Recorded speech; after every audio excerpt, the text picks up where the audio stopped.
coup, moi, je suis Mathilde Fay, donc débutée de cette 12e circonscription. Donc là, je crois qu'on est aux confins de la 12e à peu près. Voilà, en sachant que donc elle va de la banlieue de Bordeaux, hein, la métropole, la Traîne, Salbeuve, etc., jusqu'aux frontières de Lot-et-Garonne.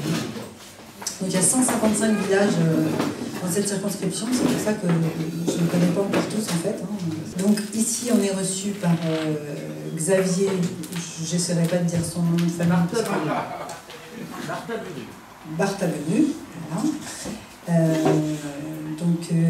C'est un lieu convivial, vous pouvez aller consommer, puisque l'idée des cafés populaires c'est un peu ça, hein, voilà, on est dans un café, on prend un petit repas, un petit verre et puis on discute. Peut-être vous introduire juste un petit peu la 6e République, et puis après je vais laisser Laurent Bigot se présenter, parce que c'est vraiment intéressant de l'avoir avec nous ce soir pour qu'il nous dise aussi d'où il parle et pourquoi il est là ce soir.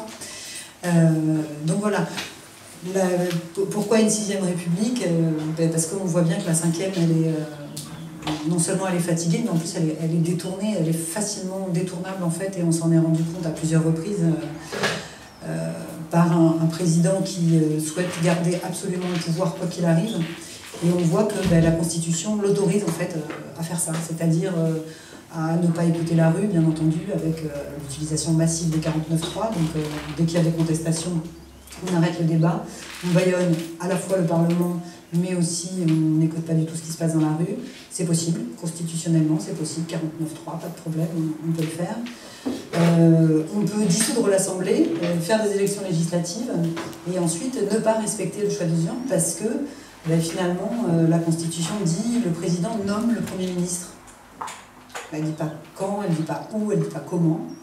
Donc du coup, il fait ce qu'il veut en fait, et il nomme ce qu'il veut. Donc en plus là, il pousse le vice à nommer un Premier ministre qui est issu du plus petit groupe qui a fait le score le plus minable de tous en fait. Quoi. Donc il nomme le mec pour qui les Français ont dit non, eux vraiment on n'en veut plus du tout, jamais quoi.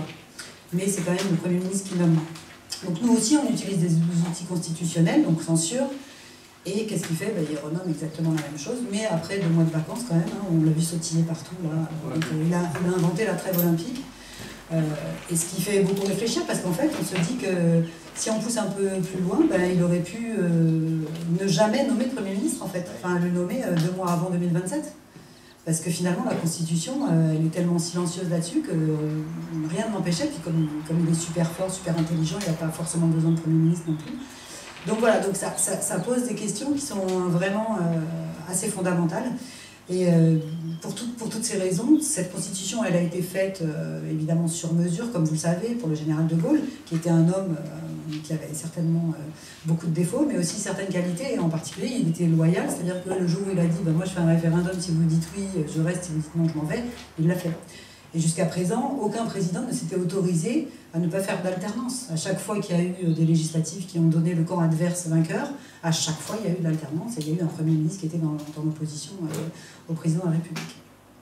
Donc on voit qu'il est prêt à tout, c'est très clair, y compris d'utiliser des outils complètement délirants, comme pendant le Covid, où il nomme un conseil de défense, enfin un truc de malade, quoi, pour justement, encore une fois, bâillonner complètement l'expression citoyenne. Et là, évidemment, il nous invente un référendum où il a, en fait, c'est un coup de pression. Faut voir que ces gens-là, ils ont un cynisme qui dépasse tout ce qu'on peut imaginer, en fait. Et en fait, l'histoire du référendum, c'est quoi? C'est comme on était en plein débat sur la loi pour le droit à mourir, où là, il y a beaucoup de gens de droite, de la droite catholique, etc., bien pensantes, qui ne sont pas du tout d'accord avec ce texte, en fait.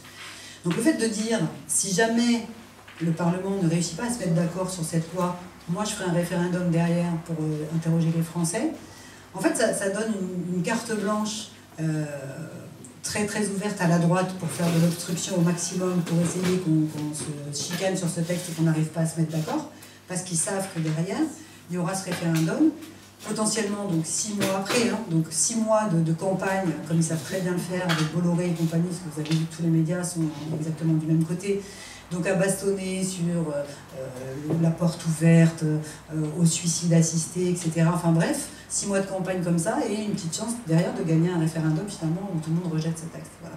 Bref, donc on voit que ça ne peut plus marcher comme ça, que cette constitution qui donne des pouvoirs exorbitants finalement au président de la République, quand elle est mal utilisée, bah, c'est une catastrophe. Et c'est ce qu'on est en train de vivre.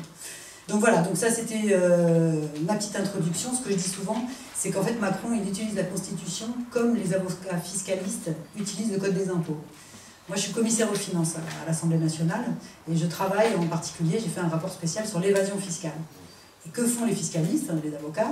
Ben, ils essayent de regarder toutes les petites failles du Code des impôts, ils s'engouffrent dedans et ils permettent aux grandes entreprises et aux milliardaires, aux millionnaires de ne pas payer leurs impôts en fait.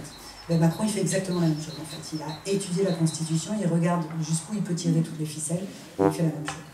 Donc je vais passer la parole à Laurent.